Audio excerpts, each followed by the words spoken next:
Hello team, and welcome to another ATP Geopolitics video with myself, Jonathan M.S. Pierce. Another one. They come thick and fast these days because everything is happening all the time. This war is at the center, the Ukraine war is at the center of global geopolitics.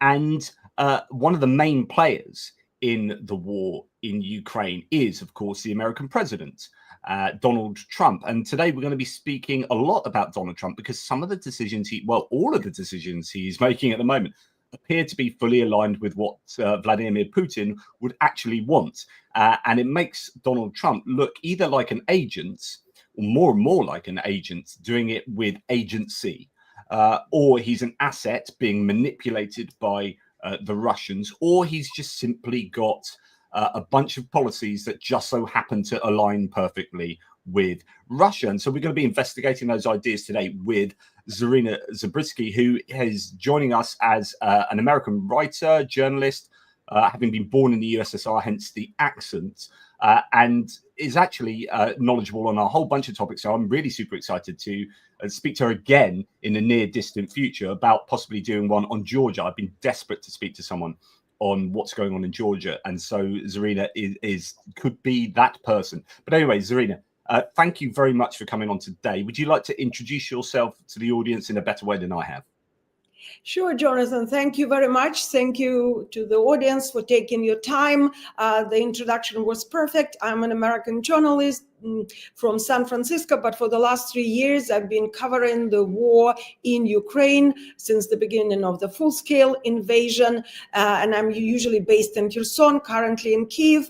I do other stories pertaining to the hybrid warfare, just back from Georgia recently, and I also used to write about hybrid warfare and the Kremlin propaganda. I have certain expertise in this area. And today we will be focusing on a very important subject that has been there all along. In fact, my major research by now is 10 years old, hard to believe, but only now it's getting the proper attention because of the situation that we are facing right now. The article that you see on the screen now has been written 10 years ago, and then I couldn't find anybody to publish it, and I started my own Medium blog, and on it there are certain sections, the Russian oligarch and American connections, financial, political ties. There's also a section on the hybrid warfare and the Kremlin narratives and propaganda, and some other parts as well. And today we will focus on the 30 years of ties, alleged ties. As Luke Hardin, the foreign correspondent for The Guardian, said recently in an interview, we will not have hard evidence until the Kremlin government is gone and the Lubyanka archives, which is the Security Services Intelligence Agency archives, are declassified and open, which is hard to imagine. So we might actually never have it. But in the intelligence industry community, they also rely on patterns. They rely on a certain big picture, which also could be the indicators. And today we will focus on this pattern of interactions between Donald Trump and various Russian entities over several decades. And they are covering anything from real estate transactions and political engagements and associations to the Russian organized crime and the KGB intelligence services. Just to interrupt there, I'm in the middle of reading, it's a few years old now, but Luke Harding, you just mentioned Luke Harding, his book Collusion is a really interesting read, and he talks about some of the all of the people, no doubt, that you're going to be talking about today. Michael Flynn is one example I'm just hearing about now in the book. So yeah, anyway, he's a good writer. I like Luke Harding. I totally recommend Luke Hardin's writing on pretty much anything. He's a good colleague and friend by now. We work together on several projects. One of the best writers covering Ukraine currently. Another author I recommend, who is mentioned in everything I'll be referring to in his book American Compromise, is Craig Unger. And at some point I did an interview with Craig Unger, and Luke Hardin was in Zoom presence as well during COVID, just when the book was launched.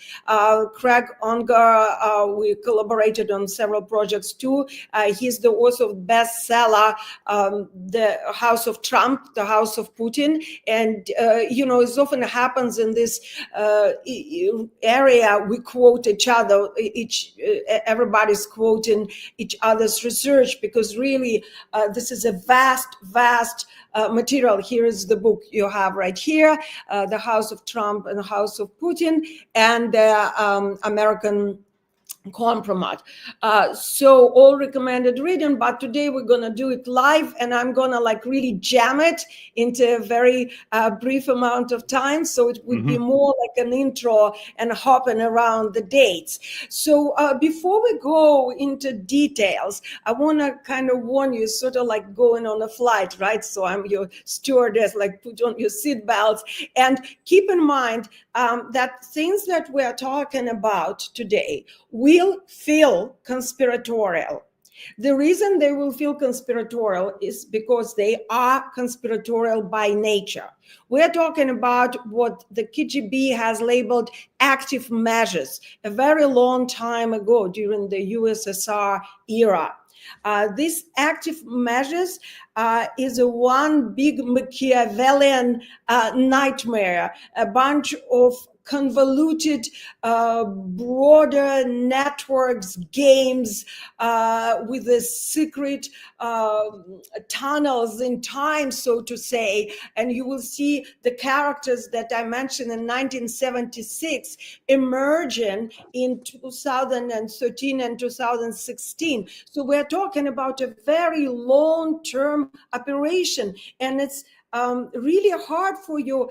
I don't want to use the word normal, because what is normal, right? But the average regular person living their life, imagine such a scope of planning and such a long-term operation. Nevertheless, it exists. There are multiple accounts proving that it is there.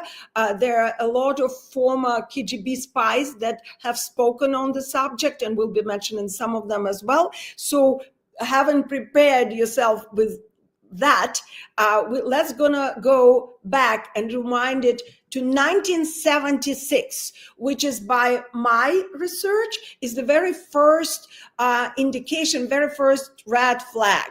At that point in New York, we have one Sam Kislin, who is a USSR immigrant of Jewish ethnicity from Odessa, which is in Ukraine, but at that time it's a part of the Soviet Union. Here I want to also note this mentality and cultural difference. Jewish there is not religion. There's no religion in the Soviet Union, right? It's ethnicity. And in every passport of a Soviet citizen, there is a graph that says nationality: Russian, Ukrainian, Jew. So it is not a religion. So this person immigrated in the early 1970s. At that time, immigration was incredibly difficult, and the KGB would prevent Jews from immigrating. And you might have heard the word refusnik, and that refers to folks who submitted their documents to go to Israel and then to America as Jews, but who would not be allowed to work, have any sources of income, and therefore they were particularly vulnerable to the KGB recruitment. In order to go, they would sign papers agreeing to do whatever that is the KGB would decide would fit in their active measures plan. It's also a known fact, confirmed by many witnesses and many papers. One can Google it. So Sam Kislin and another person, which who is very rarely mentioned. His name is Tamir Sapir, running an electronic store. Tamir Sapir is from Georgia, another republic of the Soviet Union, also Jewish ethnicity, and he's known to have studied at the Ministry of Internal Affairs and basically working for the KGB. So these two people are selling Polsicom devices to adjust the Western television to the Soviet system. And the Soviet elite, such as the KGB, Politburo members, diplomats, come to these electronic stores to buy these details.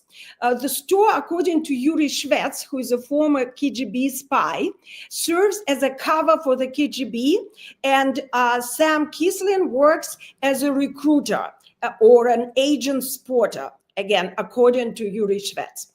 At this point, Donald Trump first appears in the picture because Sam Kislin and Tamir Sapir selling him 200 television sets for Commodore Hotel, which is a very run-down, basically Iraq hotel that Trump buys first time. It's his first big purchase, like on the real estate arena.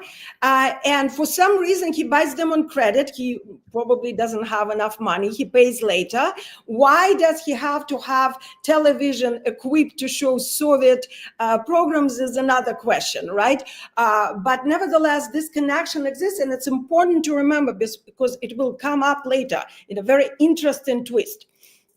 So from here, fast forward, 1977, Ivana Zelichkova appears on the stage, and she is a former skiing instructor from Czechoslovakia who marries a Austrian citizen in 1968 and gets Austrian citizenship. Then she immigrates to Canada, where she works as a skiing instructor and a model, meets Donald Trump, and from there, a love story. He marries her. Now, here comes a little red flag on that front. Ivana Zelichkova is mentioned in declassified Czech archives of the secret services that collaborated with the Soviet KGB, the State Security Service of Czechoslovakia, right? Cooperates with the Soviet KGB. And they have joint archives, and they work on active measures together, basically. So Ivana is being followed by several agents, and several sources emerge later. And we have the photocopies of these documents where there are reports written about her. Now, very recently, there is a report by the former Russian journalist or the Russian immigrant, I suppose, Sasha Sotnik, who's a Russian journalist, who shared unnamed source's account of presumably high-rank KGB officer who claims that Ivana Zelichkova at the time was hired prior to being married to her first Austrian husband and to Donald Trump to work for the Czech intelligence services. Now, here comes my personal note. I happen to be a very odd eyewitness to these active measures because as a teenager, I lived in the place which was called Leningrad at the time, later became St. Petersburg. And I was approached by a KGB officer who attempted to recruit me as a, call it whatever you will, honey trap or red swallow, or if we are more blunt, hard currency prostitute / spy. I spoke English fluently because I went to English language school and just joined college. And apparently they were stationed in front of the foreign language faculty looking out for teenage girls to hire. And I was offered an immense amount of money at the time. I was offered that particular officer as a potential lover and an apartment, which at the time, your own apartment, it was unheard of, as well as a huge amount of money. And all I would have to do is to speak to clients, ask them innocent questions. When did they arrive? Did you see the ballet? Stuff like that, in hotel rooms or in the apartments rented by the KGB, and they would be bugged. And in 3 years, I was promised to be shipped off, married off to, for some reason, a Swedish or a Finnish citizen. Well, I declined. It wasn't in my life plan, and moved on pretty much, although I have to say that I was quite affected by that offer. There were more dramatic circumstances. At some point, I had to jump out of the moving car, but it's off the subject. I didn't go for it, but a lot of people did, because at the time, you have to understand, life was very, very harsh.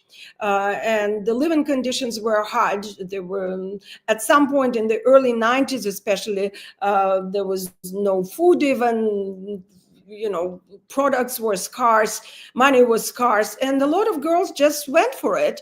And when I later worked, and it's in my essay that Jonathan has mentioned, when I got my first job and I worked as an assistant secretary to the general manager of Grand Hotel Europe, we had those girls working. They were basically on staff, and everybody knew that they were protected by the KGB at the time. So we know, and I know, I'm the witness to that, that these practices existed.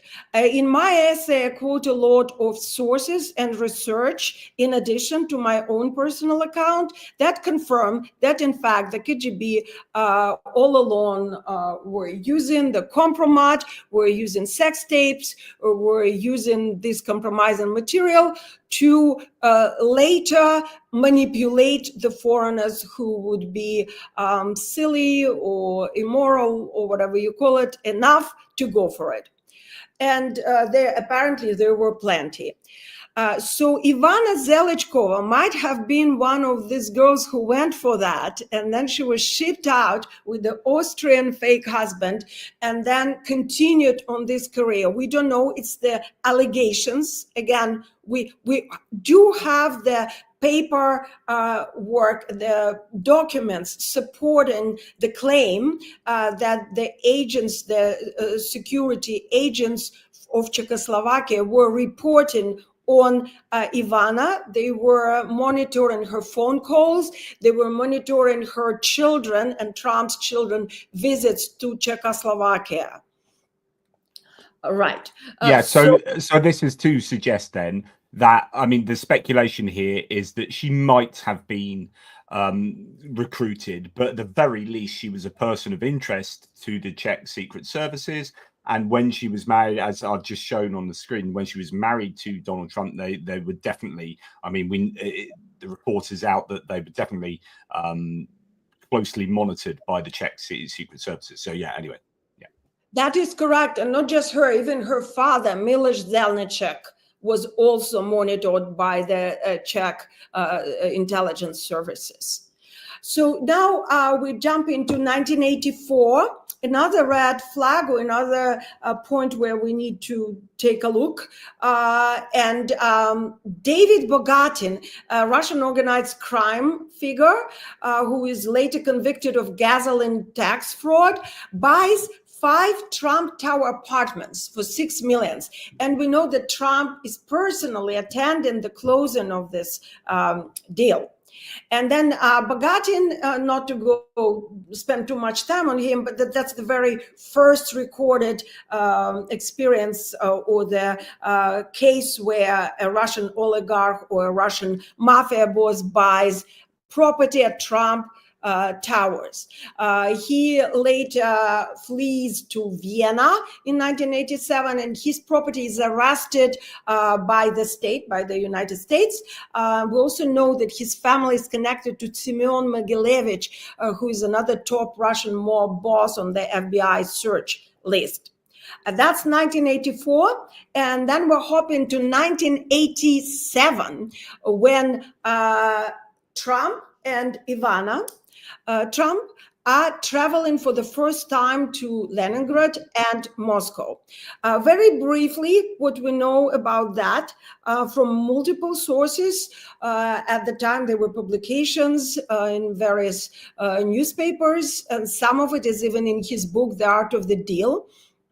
He sat next to the Soviet ambassador Yuri Dobrynin and his daughter at the Estee Lauder's lunch in New York, and they magically happened to be sitting there, and that is one of the practices and active measures very common to the KGB, to like randomly bump into someone.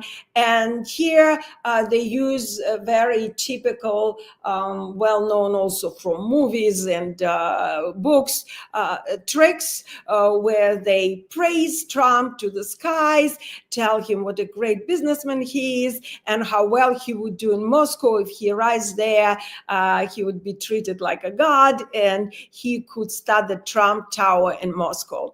And sure enough, in 1987, Trump visits Moscow. In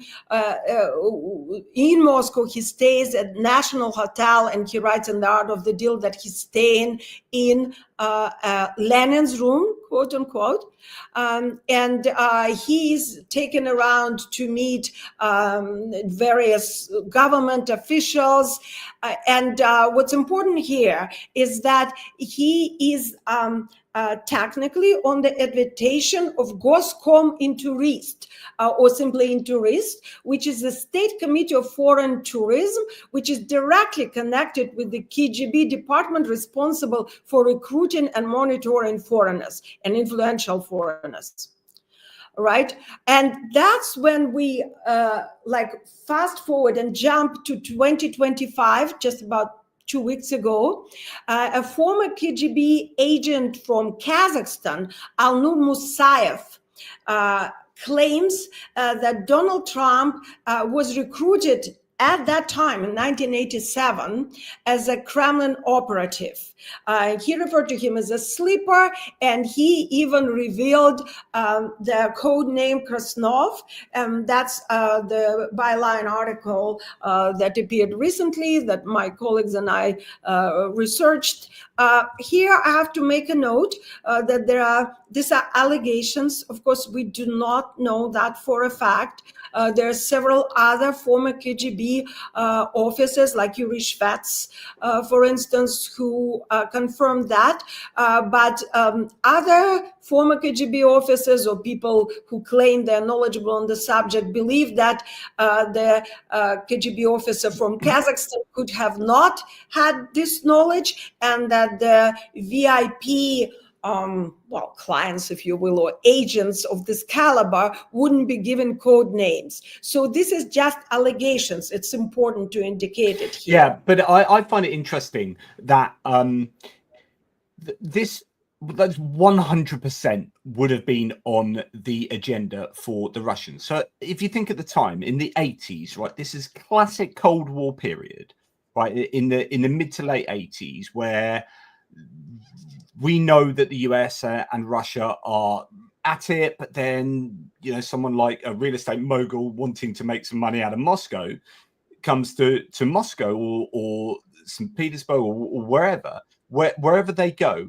you're going to be like, if I was the KGB, I would have absolutely been going, right, well, this is clearly going to be one of our targets. Like, we want to get American businessmen on our side, and actually they're going to be far more easy to manipulate than American politicians, right, or American people involved in the political interactions between the two countries. If you want a weakness, it's a businessman who's narcissistic, who is easy to flatter, and you can get a lot out of if you kind of manipulate them with flattery, etc., etc. This is he would clearly have been like absolutely not just on the radar, but he would have been a target. So I know it's people are going to be saying, yep, this is circumstantial, even hearsay. Well, hearsay, okay, these are claims from former spies, right? So you can call that hearsay, but they are actual claims. So it's either true or it's a lie. So these are the claims, and they are corroborated by circumstantial evidence, which is that, well, it would clearly be the case that the Russians would be onto someone like this. It would be unrealistic to suppose that they would just let this guy go on his way and do his business stuff in Moscow or wherever, and then shoot off back to the United States and say, oh, that was a nice visit from Donald Trump. He would clearly be on their radar. Well, I mean, you have to understand several things here. We're talking about the USSR. We are traveling in time. It's not the country that exists anymore. And the way it existed in the country that I unfortunately grew up as a child and as a young person, had a completely, entirely different way of living. And it's not the country where any foreigner could walk freely or do business. For one thing, there was no business. Remember, everything was state property. Anything that you would deal with would be state run. There were not individual entrepreneurs. There was no private property there whatsoever. Any visitor there was the visitor of the state, and any such visitor would be under surveillance.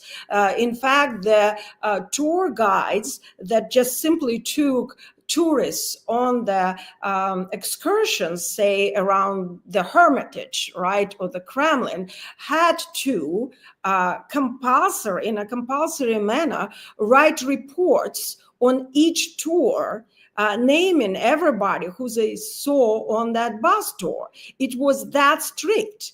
I know that because, you know, in the school where I studied, people worked as tour guides. I didn't work as a tour guide, but everybody else did. And that was a requirement. You couldn't be a tour guide and not write these reports. So everything was monitored, from the lady who attends to you in the hotel and all the way up to the mayor of Moscow. It was all working underneath the KGB roof and KGB strict order. So there's a tendency here to project, which is human nature. You know, we project what we know, and you cannot project the democratic free society on the totalitarian state. It's simply not how anybody who sees a foreigner walking around the street in 1984 is going to report this foreigner will not move for 5 minutes before he's been reported. So that's very important to understand the difference. Also, I did mention in the beginning that we are not going to have any hard evidence. All of it is circumstantial. It's just by the nature of this process for now, other than the documents declassified by the Czech intelligence services that we have. So we do know that Ivana was under surveillance and her family was under surveillance. That's a fact. Other things, yes, they are circumstantial. Going back to our timeline, right after this visit, Trump publishes ads against NATO with very harsh anti-NATO rhetoric in New York Times, I think Boston Globe and Washington Post, in 3 newspapers for the sum about 100,000. Yes, Jonathan. Yeah, so when you're talking about circumstantial evidence, this for me is just like it. You have to explain data, right? So either like the explanation for this data, it's all about probability. So if you're like into philosophy like I am, then, you know, truth and claims are all about being substantiated by probability assessments.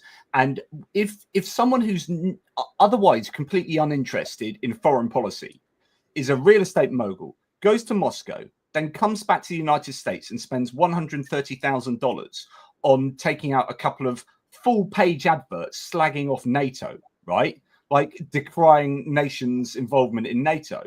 Like there is no other explanation for that other than there is a connection to Moscow there. There is a connection to Russia there. Like there just isn't. There is no, like, why would that happen? So for me, this is one of the most important circumstantial pieces of evidence. There are many. I think it's about the volume when you put all of this together. That's why I would like to go through our timeline, because you will see certain characters appearing and reappearing again. And I understand that it does sound like the Americans on Netflix, but that was based on the reality, unfortunately. Also, if you analyze the language and the wording of these ads, you will see that they are very similar to the Kremlin narratives, the way the Kremlin frames NATO and NATO expansion and so forth. We don't have time to do that now, but it is certainly there, and one can read it for yourself and make this comparison. I'm a big fan of do your own research. Don't take anything you hear for granted. Don't take what I'm saying for granted. Like, take it as some starting point for thinking, critical thinking, and for doing research. That's what's important. I'm just shedding light on something that I have researched for the last 10 years of my life, and that partially I have lived as my life. From here, you are on your own as critical thinkers, as independent thinkers, and that's what's important. That's what matters in a democratic society. That's what Russia doesn't want you to do. They want you to listen to someone, whether it's a propagandist or an anchor or some talking head. We don't want to do it. We want to do our own thinking. Right? So that's, speaking of philosophy, getting back to our timeline. We are back to 1988, when we have this advantage of having the Czechoslovakian archives declassified. And we know that at this point, a source with a cover name Milosh reports that Trump was being put under pressure to run for the US presidency. That's very telling and important. And we also know that in 1989, the security services of Czechoslovakia sends a spy to the US to monitor Trump, believing that he has some, degree of success, that it's possible that he becomes the US president, and that would have an impact on Czechoslovak-US relationships and possibly on the US relationship with the Soviet bloc, Eastern Bloc. We don't have much time to go in between dates, but the next step is going back to the organized crime, which are going to play an important role in this investigation we're looking at. In 1992, a Russian criminal, Vyacheslav Ivankov, with the nickname Yaponchik, a little Japanese, who works also for the mob boss Semyon Mogilevich, operates from Trump Tower and Trump's Taj Mahal Casino until he's arrested by the FBI in 1995. And I have a long article with a lot of details on that. And what's important here is that Ivankov is allegedly connected to the KGB. Now you might be wondering, fair enough, how is that possible? He is organized crime, and we're talking about the security services. Well, in Russia, organized crime always worked with the security services. Ever from I've heard this a lot, from Gulag and Stalin's times. We don't have time again to go into that, but that's interesting history. One can explore that. And there are allegations that Ivankov was recruited as he was serving his term in prison. And so he was acting and operating in the States under the KGB roof. So he is eventually exchanged, returned to Moscow, where he is killed in a mob killing some years later. I'm not going to go into that, but it's all happening on Trump's property. And not just that, the number of Russian organized crimes characters and individuals growing on Trump's property, and we'll come back to that with the numbers. But for now, 1996, and two American businessmen who are running a Liget Dukat tobacco factory in Moscow bring Trump there and arrange discussions for a joint venture with the Trump Organization and Liggett Tobacco Factory, Howard Lober and Ben Libo. They are very connected with the Moscow mayor Yuri Lushkov and his office, and Lushkov is known even in Russia for his corruption and ties with the organized crime. These two businessmen will appear or reappear later in 2016 when Trump is first elected as the US president.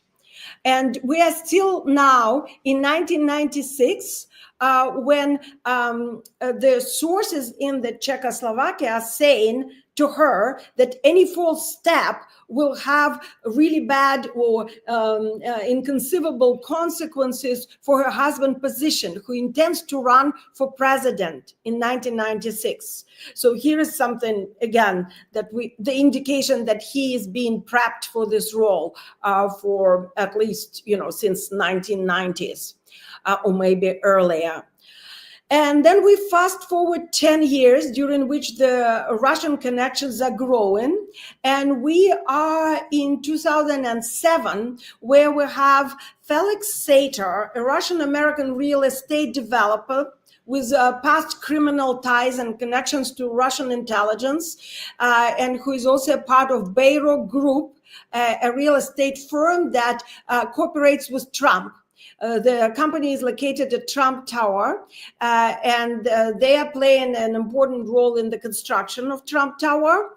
And now here, I want to throw you back in 1976. Remember the name Tamir Sapir, who works with Sam Kislin with the electronics store. Okay, so Tamir Sapir's Sapir organization is closely working with Bayrock.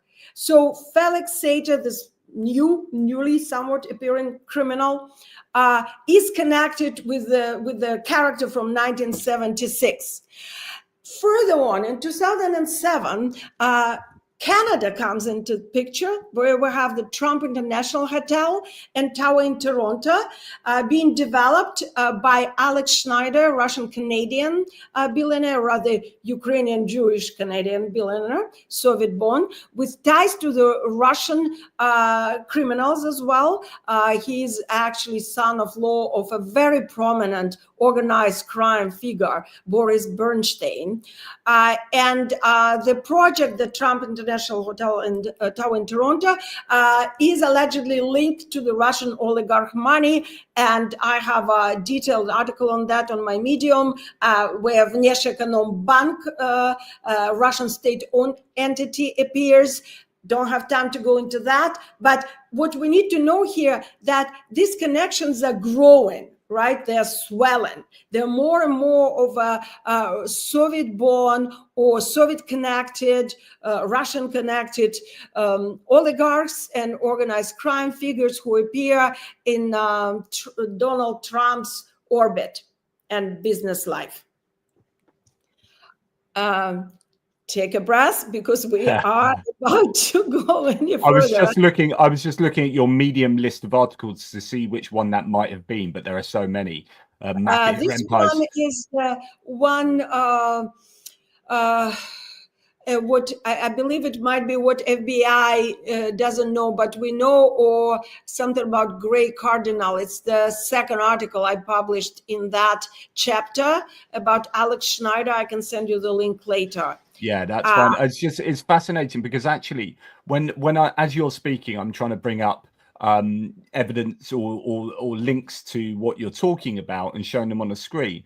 But it's incredible that actually there are so many articles written on this, and yet it's still not quite in the public sphere enough. Like the people who know about this, but it's more than just conspiracy theory, because these are mainstream media articles being written on these nefarious figures. You got Forbes articles, Donald Trump and the felon insider's business dealings with sort of Moscow. Trump's mob-linked ex-associate gives money to his campaign, Felix Sater. Happy-go-lucky Jewish group that connects Trump, and I presume that's going to be Moscow. And so on and so forth. These articles are out there, and these are all in mainstream media outlets. This isn't like some conspiracy theory, as some people might think. These are serious allegations, but because it's either that they're so obvious that we don't take them seriously, like he's so famous, he's so up there that these sort of things don't stick to him, like Teflon Donald Trump. Things just don't stick to him, or people are just willing to forgive so much, or I don't know what it is, but he just seems impervious. Because I remember watching the Active Measures documentary on Amazon, which I think is an absolutely superb, information-dense documentary. It's so good, looking at Paul Manafort, and you're going to come on and talk about some of these figures, no doubt. But I come away watching that just thinking, how the king hell does this man become president? Like, how does that happen? How does he? And then you sort of question how the FBI and CIA allow this to happen, and then et cetera, et cetera. And it's just like, because to me, like, he should have been invalidated back in 2016 from running for president, let alone in 2024. Anyway, sorry, you carry on. No, you're absolutely right. And it's probably a good idea to take a very short mental break, because we don't have the luxury of time here, and wonder why is that it is not known. All the articles that I've written and basically wasted my life on, right? Because it's not something that I like doing, or it's not something I'm interested in. It's actually my way of fighting, or my way of defending the values that that are important for me.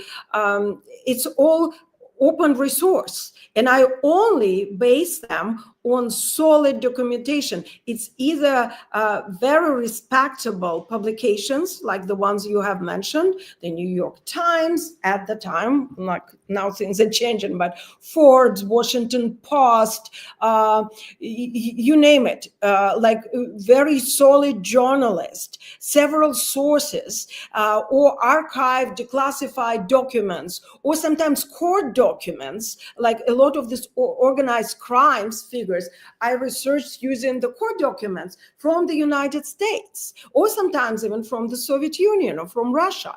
None of this is coming from somebody's guesses. I'm not even relying on the accounts of the former KGB officers. I don't trust the KGB officers. In fact, at some point when I had a YouTube channel, it was a literary YouTube channel, I would interview people about books. But with, say, Craig Ungar, I did not invite Mr. Schwetz to my show, because I do not trust the KGB officers. I've been raised not to have to do anything to do with them.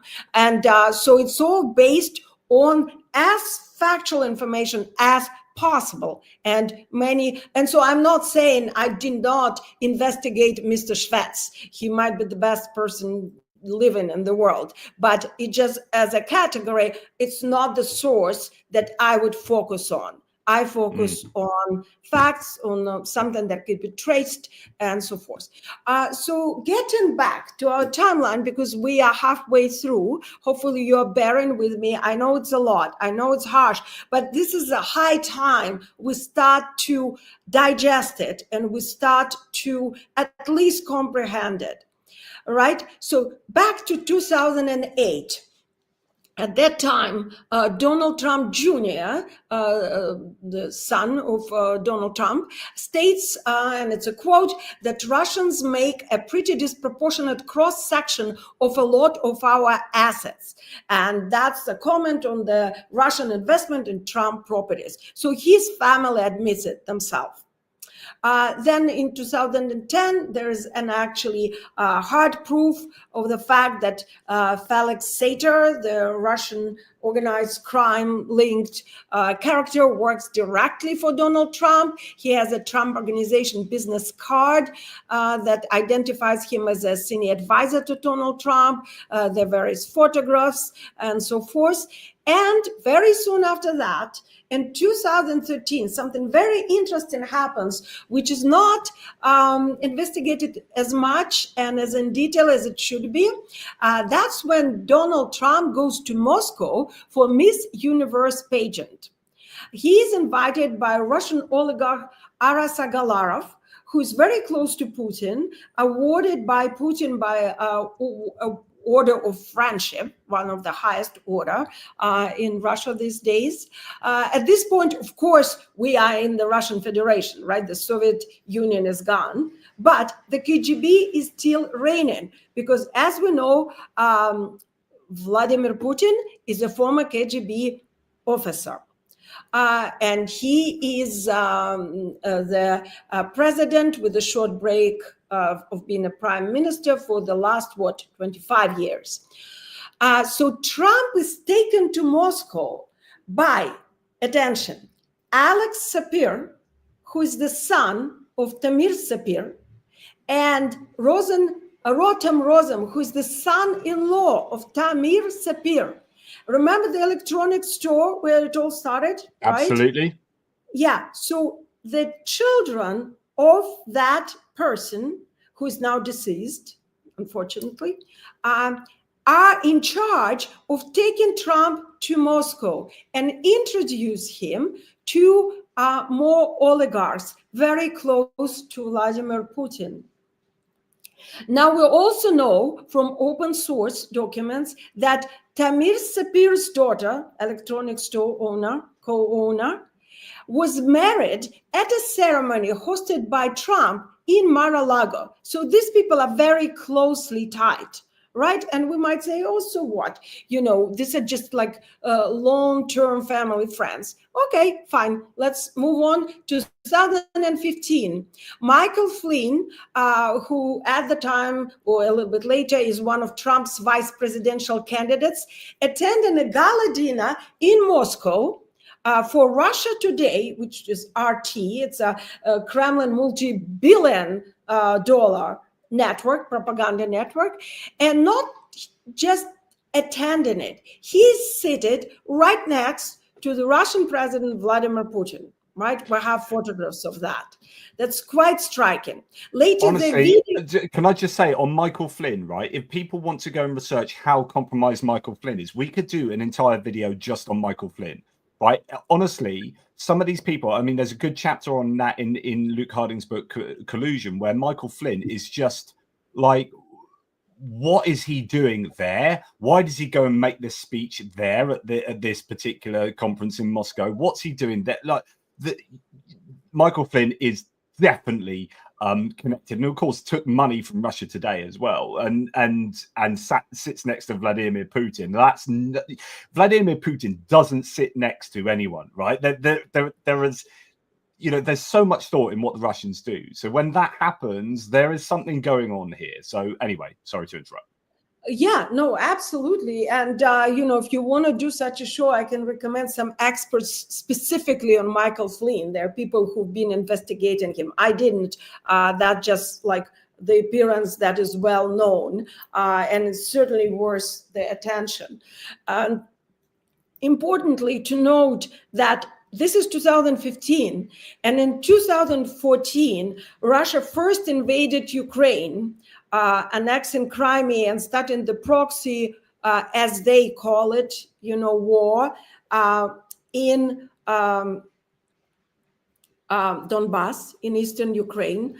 In reality, the Russians there were agitating people with pro-Russian narratives and igniting the civil unrest and civil war. And that's when it started. And they annexing the Crimea. So at the time, there were already sanctions introduced against the main operatives there. But Michael Flynn is still going there and seated there, along with some other politicians from the West.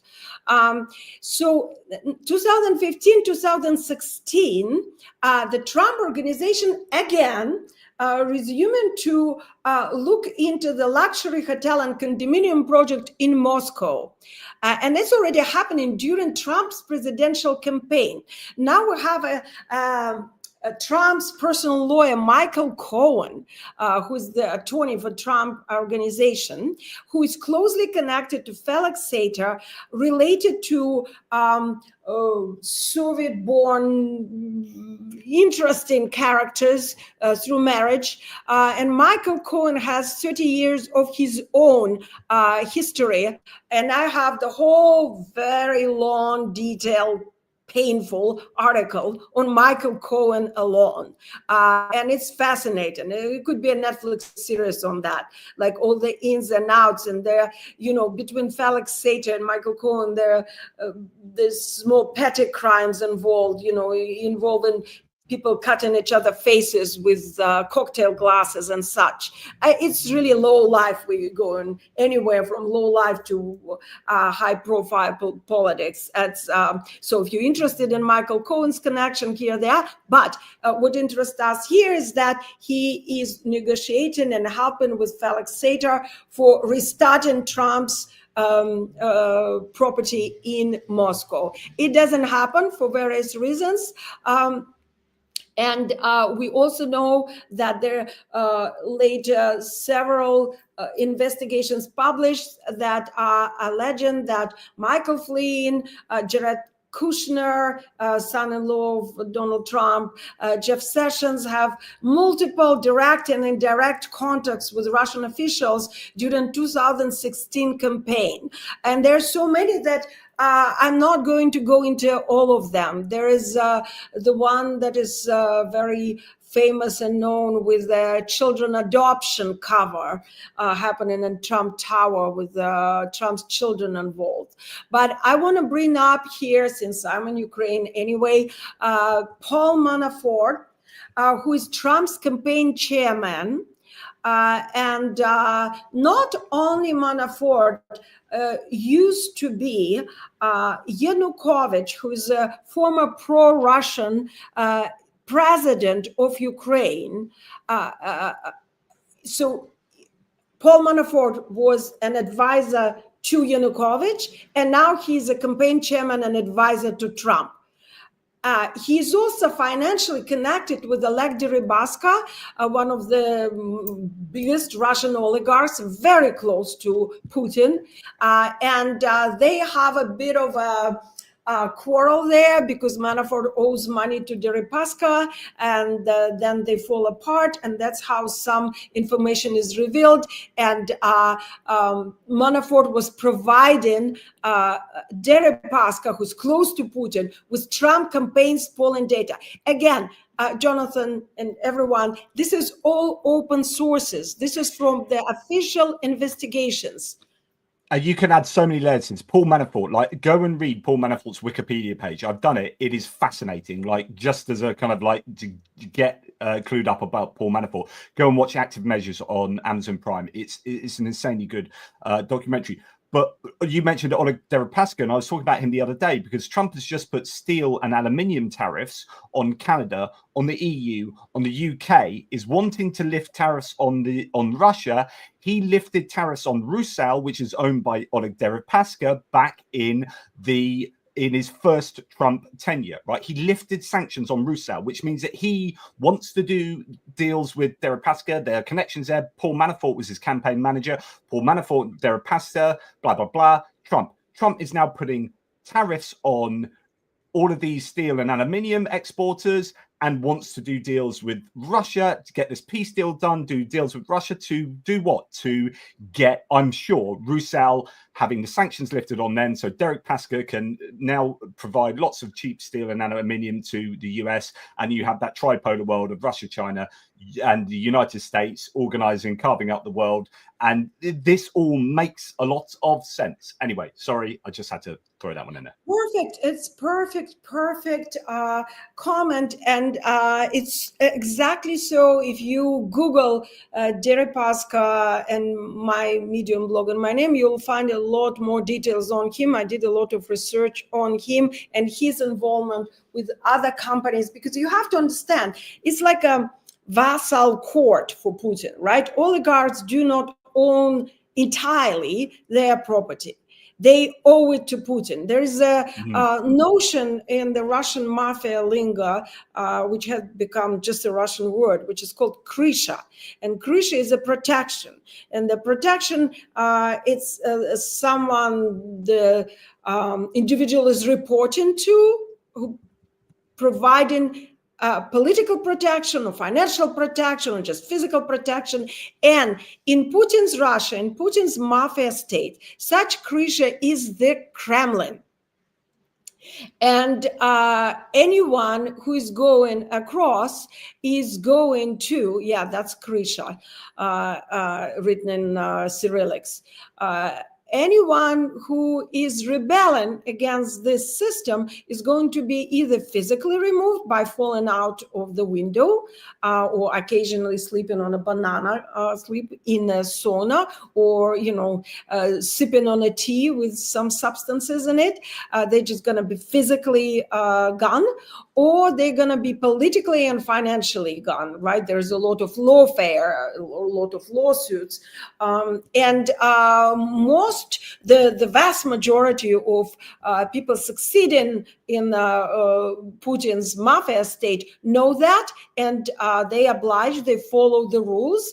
And so each of them has a certain role in this network, and they are working for the state, they're working for the Kremlin.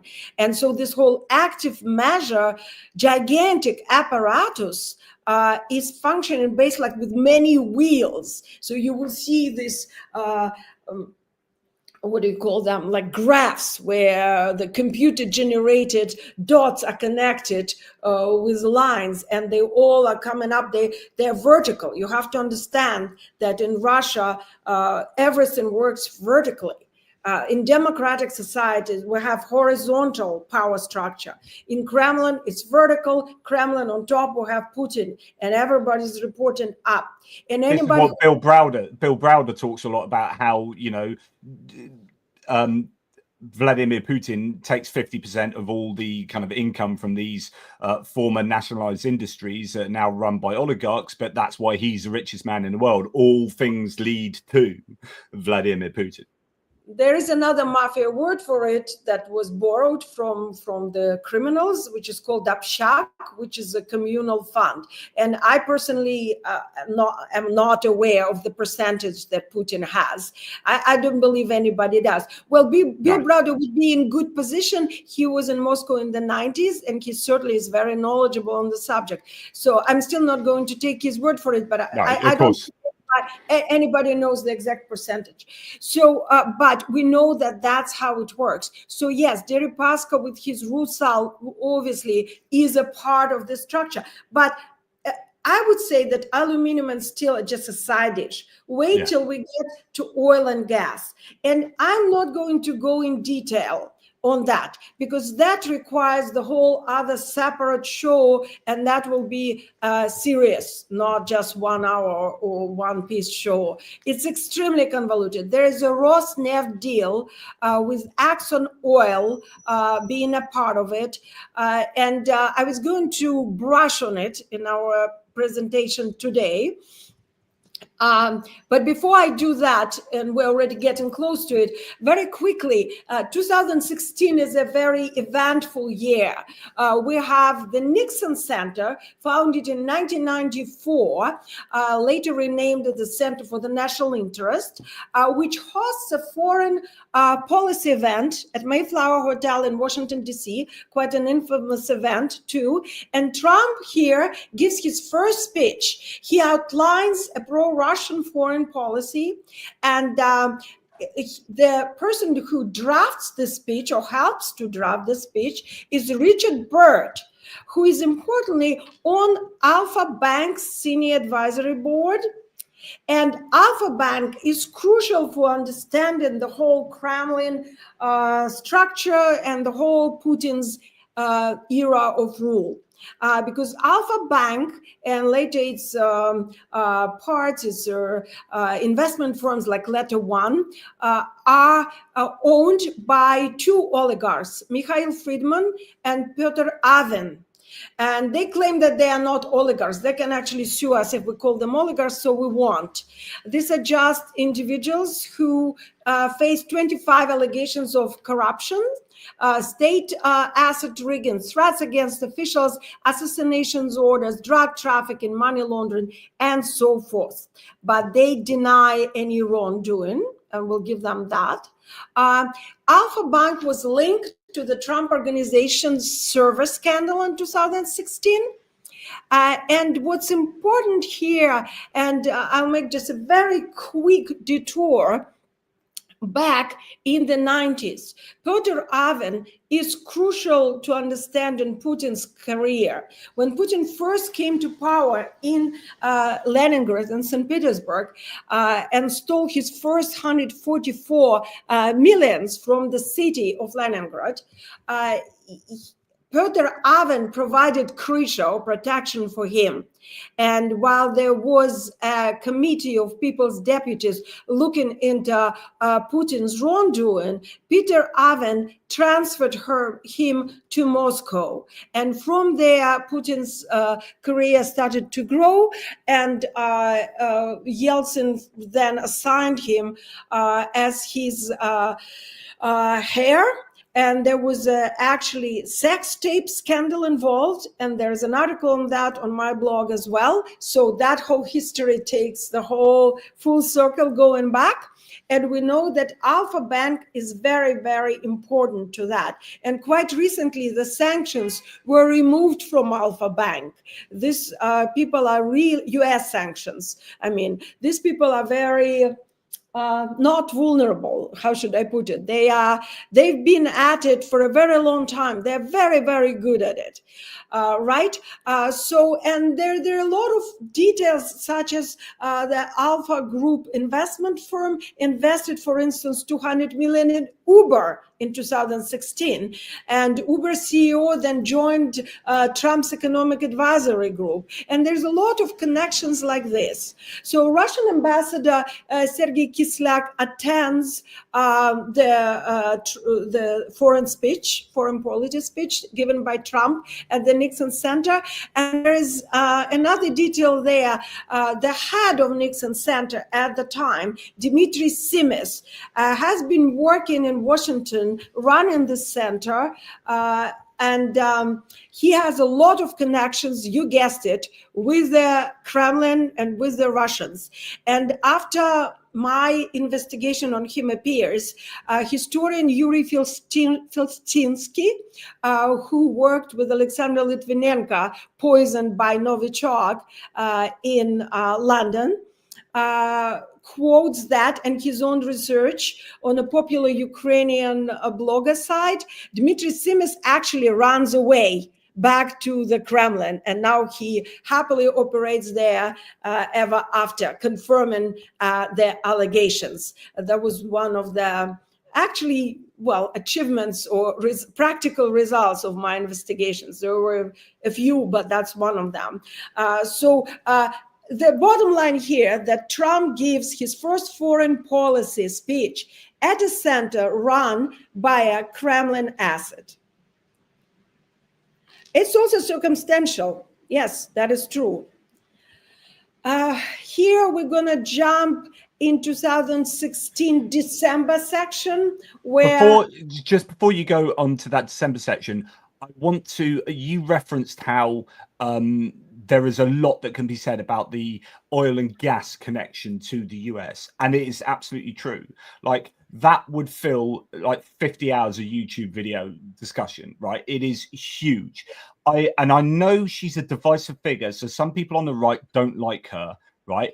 But Rachel Maddow's book Blowout is absolutely freaking superb in detailing exactly how the US is connected through oil and gas to Russia.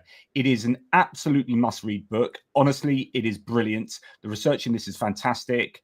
And it really does give you a tangible connection of the US political scene to the Kremlin, to Putin himself through hydrocarbons. Really very good book. Anyway, sorry. Oh, thank you. I'm actually not familiar, and I like her reports and research, but I wasn't familiar with this book. Maybe it's an audio book. I listened to the audio book, and she's reading it, and it's like, it's really good. Well worth it. That would be interesting, because I did my own investigation, which took forever. In lifetime, I was following the Rosneft deal, but that's for another time.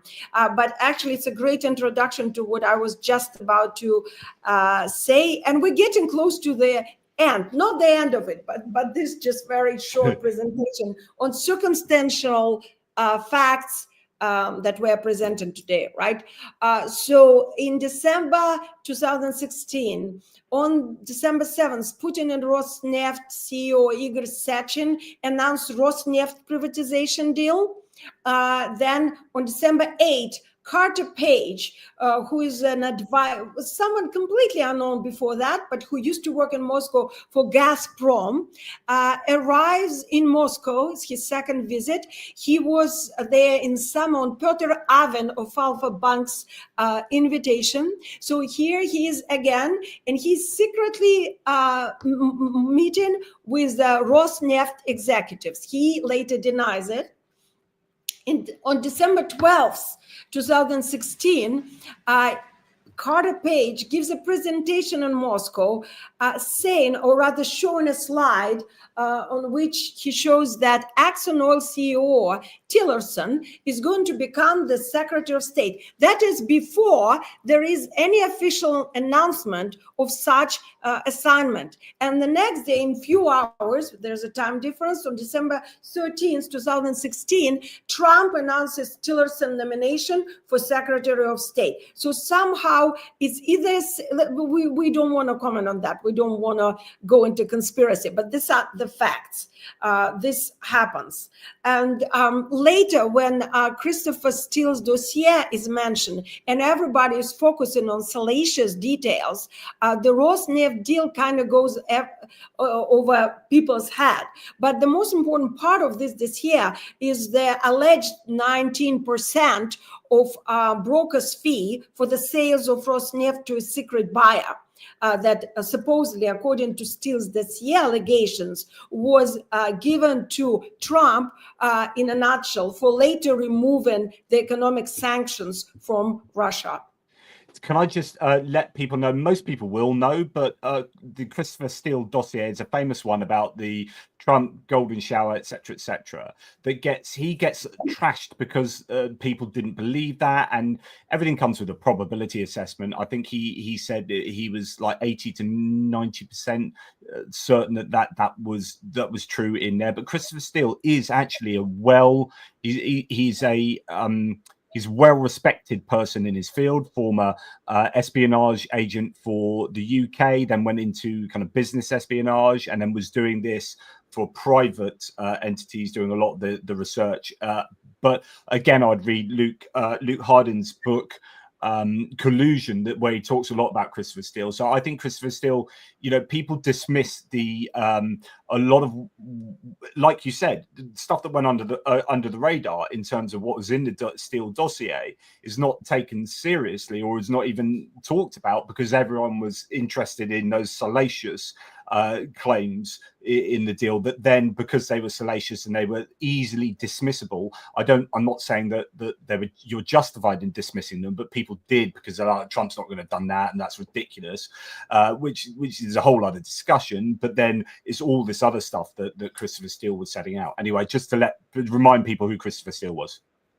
Thank you so much. An excellent comment here, right? And unfortunately, we don't have time in the frame of this show to go into the psychological difficulty of dealing with this material, because here we have quite a philosophical problem or dilemma, if you will, right? Because there's this material and then the perception of the material. Right? How do you process it? I can continue with the data and facts for a long time. I've been researching it for 10 years.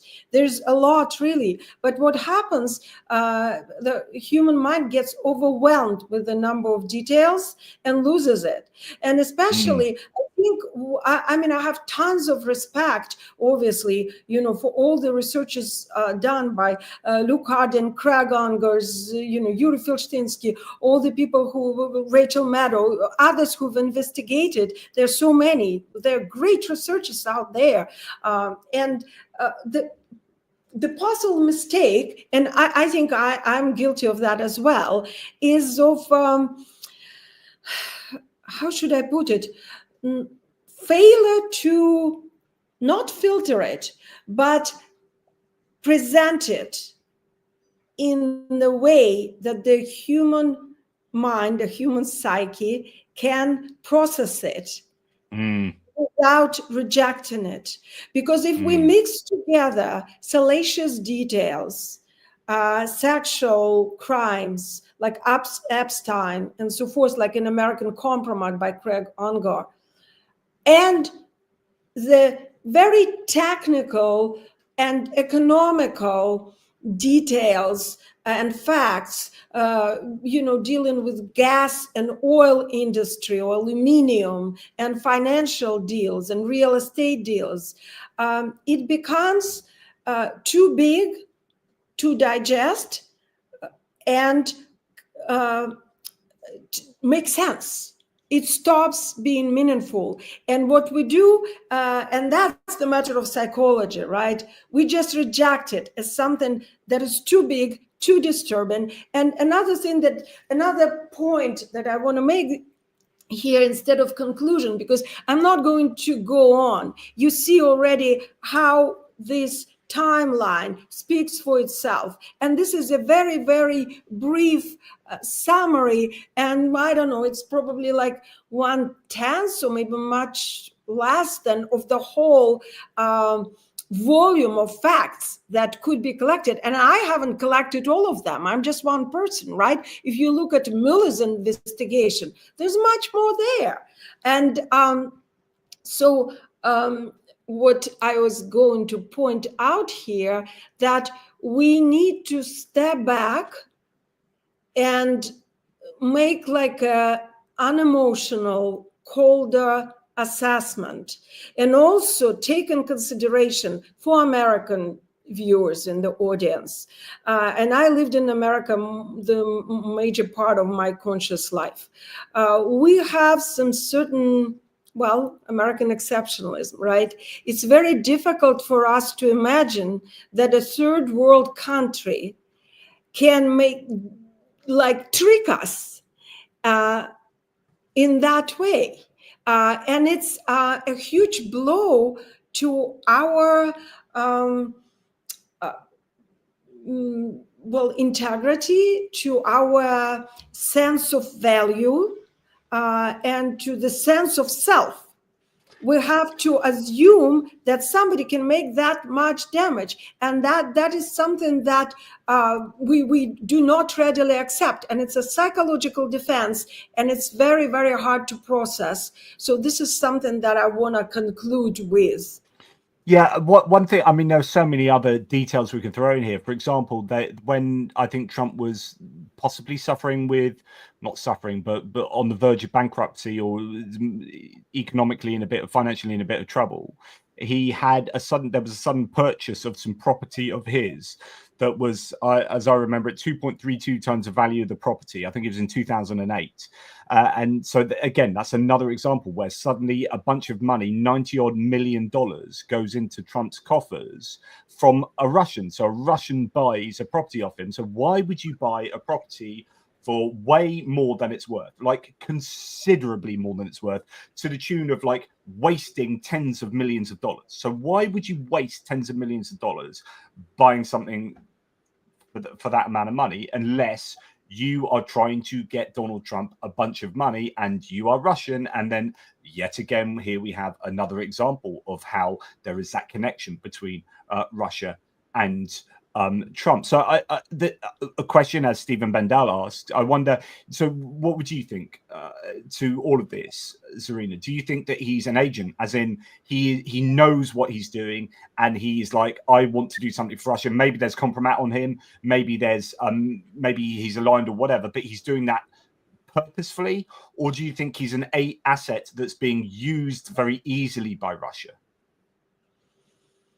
Well, it all depends on definition right here. And there's a thin line in a way, right? But I don't think that ideologically he's, keen on the Kremlin or Putin or on anyone other than maybe some Nazi ideology that... Himself, really. The only ideology he has is himself. He really is himself, yes. But there's an interesting...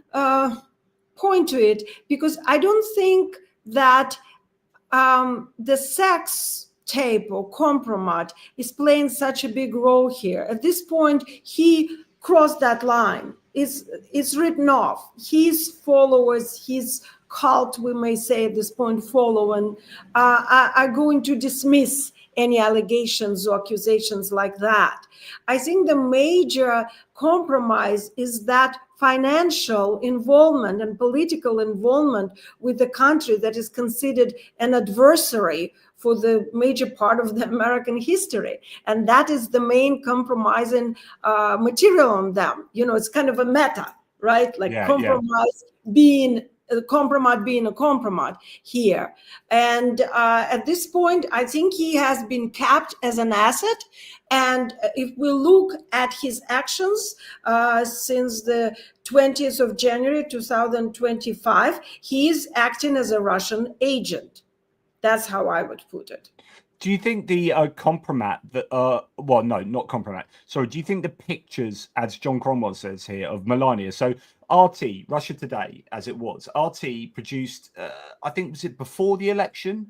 I think it was a bunch of naked photos of Melania on their news feed, and this was a bit of trolling, it seemed. But was it a shot across the bow? Were they say, why did they do that? Was that a communication to Trump to say, hang on, you know, this is just us maybe doing something to annoy you very publicly, and you're going to be hurt that we're showing naked pictures of Melania Trump, but we could do more type thing? Yes, it's a form of blackmail. I actually wrote an article about that for Byline Times, and that appeared in these pictures appeared, and I verified it and fact-checked it. They, in fact, were aired on the Russian state channel on November 9th, I believe. So it was actually the first thing after the elections, and it came. Oh, right, yeah. Same time as very interesting statements, first by Putin at the Valdai, not the conference, Valdai Club, one of their sessions, right, or whatever, the speaking occasions, where he indirectly congratulated Trump. He didn't address Trump directly, but he mentioned his victory, and he said that Trump, I don't want to misquote it, but it was a very interesting turn of phrase. He brought up assassination, the first thing after basically congratulating him on that, saying that it's too bad, basically, that the American opposition or American system is so prone to assassination. Oh, I know what he said exactly. He said, Donald Trump showed himself as a very courageous, brave, manly man when the assassination happened. And he repeated the assassination several times. And he did say that Putin did not think that Trump is out of range of danger. That was followed in a few days by Patrushev, who is the head of the security services and very close Putin's ally, who said, again, that Trump owes his success at the election to certain people. He is a smart person. He knows that he does, and that he's really in danger and bad things had happened. And then I'm not Patrushev, so I forgot the number, but Patrushev was ready with the number of the American presidents assassinated while at the office. And that was not all, because that was followed by Putin's speech in Kazakhstan, in Astana, where he again said that it is so disgusting that in the United States they assassinate not just the president, but his family as well. That is just, even Russian mafia, well, he didn't say Russian, he said, even our bandits, he said, don't do that. They leave family alone. But in America, his family is not safe. And this is we don't have time again to go in Putin's mafia roots, but I have an article about that as well. And this is a typical mafia blackmail known here in the West as, oh, what a great country country you have there. It would be such a shame if something happened to it. And these are definitely threats. They are physical threats to him, to Trump and his family. And they're basically, literally, directly saying, you owe if I were to translate this mafia talk to English, Trump owes this to certain circles. If Trump does not do what the circles want, he is in danger and his family is in danger. Pure speculation on my part, but Donald Trump Jr. must be the easiest human being to get compromat on, I'm sure. And like the Russians will be all over him like a rash. But yeah, Jill Stein's an interesting one. So Jill Stein was a third-party candidate in the election and arguably lost the election for the Democrats, or at least had an effect on losing the Democrats some super important votes in some of these places, particularly maybe with where Gaza was on the ticket. And she has very famously, and I pulled this up, before the election and reported on it, he refused to say that Putin was involved in, or was involved in genocide, or was bad, or should be this or that. She was like, she goes out of her way not to slag off Putin. And Mehdi Hassan interviewed her famously, and she, he had to point out that she refused to call him, refused to say he was something like, I can't remember what she refused to say. And she said, the reason I'm not saying it is because he's not a war criminal.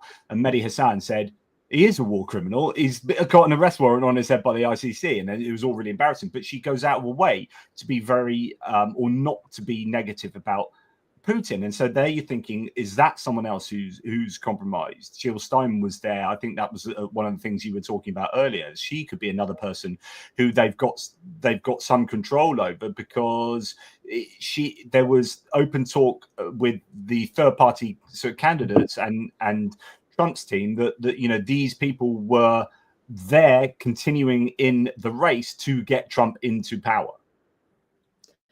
Yes, I think Cheryl's comment refers to Jill Stein's attendance of the RT dinner with Putin, sitting at the same table across the street from Michael Flynn.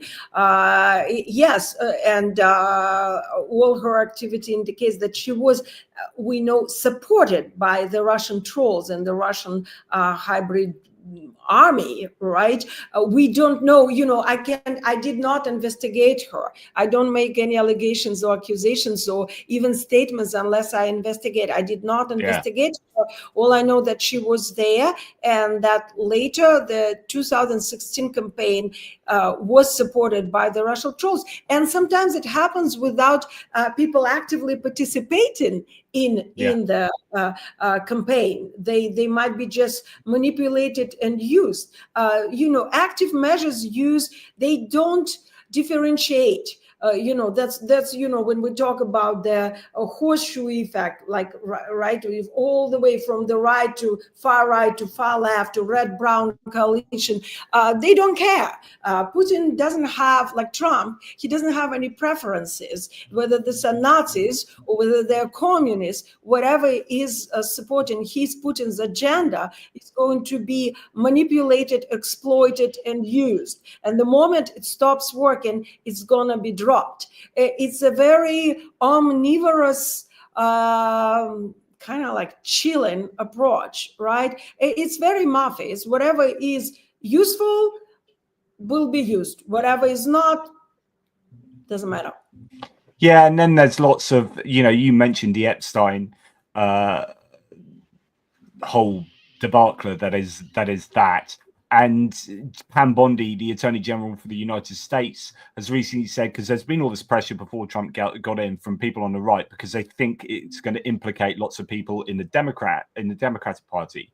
So they've been saying, release the Epstein files, release the Epstein files. Then Pam Bondi gets in, says, right, I'm going to release the Epstein files. And then says, oh, we've had to redact a load of them for national security reasons. It's like, what national security reasons could there be, unless it's someone seriously high up in government presently who features in the Epstein files? And then we've seen the videos with Trump next to Epstein, and then And the audio that came out before the election, that Epstein was saying that me and Trump have been like really close friends for like over 10 years and blah, blah, blah.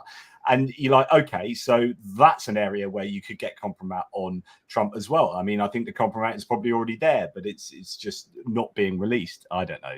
It's yeah, you get into the realms of conspiracy theory thinking, which is not where I'm at. I'm an anti-conspiracy theorist thinker, but when the pattern is so overwhelming, and when there are elements of genuine, you know, there is data, like Jeffrey Epstein definitely said that, and there is video evidence of Trump and Epstein together leering over young women, and so on and so forth. So, you know, there are these very concrete data points that we're trying to fill in the gaps for, and then it becomes, you know, what's the most plausible explanation for all of these data points?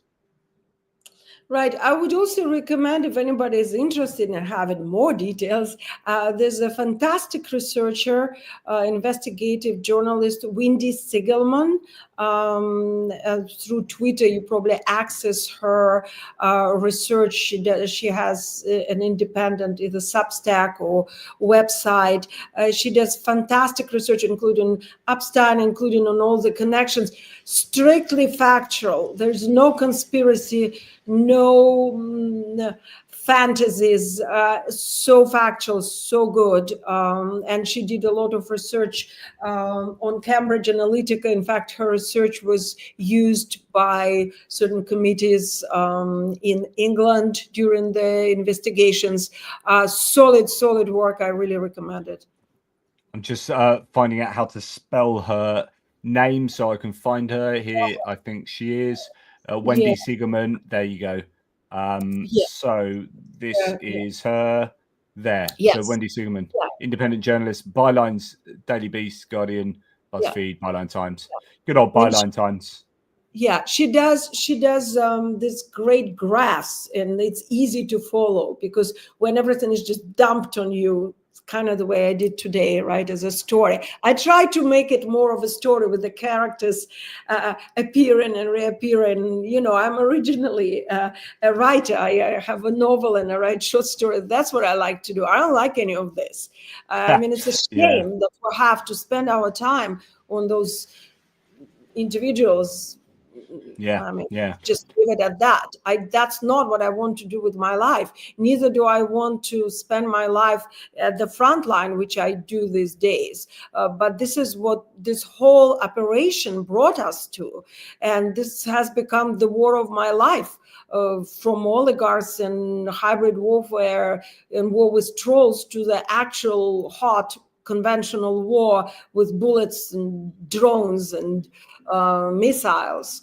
And it's all parts of one big picture. And this is actually, I am scheduled to have another interview right now after we finish. Like I take 30 minutes break and we'll go into another very long interview about called Mnogohodovachka, which is a multi-layered, multi-dimensional aspects of that whole operation, the campaign that the Kremlin is doing. But I'm doing it because it's incredibly important that now is the time, the moment to recognize, is the point of no return.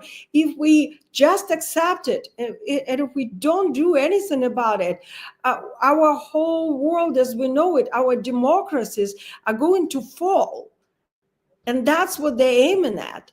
That's one big war. And if we lose, we will be back in the Soviet Union. And that takes us all the way back to my childhood, where I was assaulted and, you know, my whole life could be broken by the KGB officers. And that's why I'm fighting. That's not the only reason. But growing up in the Soviet Union, you had to fight for your life. And I'm a survivor. And I don't want the younger generations to inherit the world ruled by Putin, Mafia, and the KGB. And that's why I'm here. That's why I'm talking to you. And thank you very much for investing your precious time, for listening and paying attention and hopefully doing some research. No, I mean, this is absolutely fascinating. And thank you for your time. I should be the one thanking you. So my conclusion to this would be that it is, I think, incredibly improbable to think that Donald Trump isn't at least somewhat compromised by Russia in some way. I mean, that for me, he is compromised. You can talk about agency, you can talk about asset, and you can talk about, you know, how much he knows he's being compromised.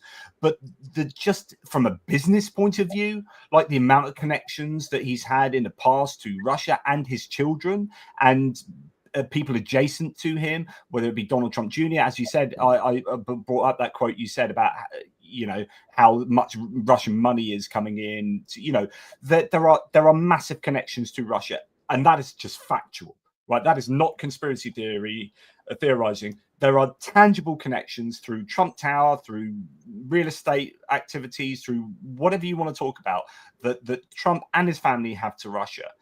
You know, that is naturally going to make him more sympathetic to the Russian state of affairs than to the Ukrainian, right? He's just going to favor that which favors himself from a business point of view. And then you can talk about compromat and whether actually there are things that they hold over him, which I think is also probably likely. You know, it is, sorry, not probably, it is likely that they do. And so, you know, then when you see Paul Manafort, Carter Page, you see all these people around him in his, and Michael Flynn, who's in his administration now, like advising him. You know, these are people who are deeply compromised by Russia. And they are all like back from the first tenure, Trump 1.0 to Trump 2.0. There are people who are in the Russian world who are part of his world. And this is incredibly worrying. And I think that you've brought a lot of these connections to light today, and thank you very much for doing that. I would ask that people go to Byline Times. I've been thinking, so sorry to go on for so long here, Zarina, but like we need to support media, right? Because if we don't, it dies. People watch YouTube all day, and you guys support me, and I thank you for that, because if you didn't, I couldn't do what I do. But actually, we still do depend on people doing journalistic work and doing the frontline reporting. So we can slag off mainstream media, but it does an incredibly important job. And if we don't support it, it will die, right? And then there's no one holding our politicians to account in the way that Zarina is doing through her writing.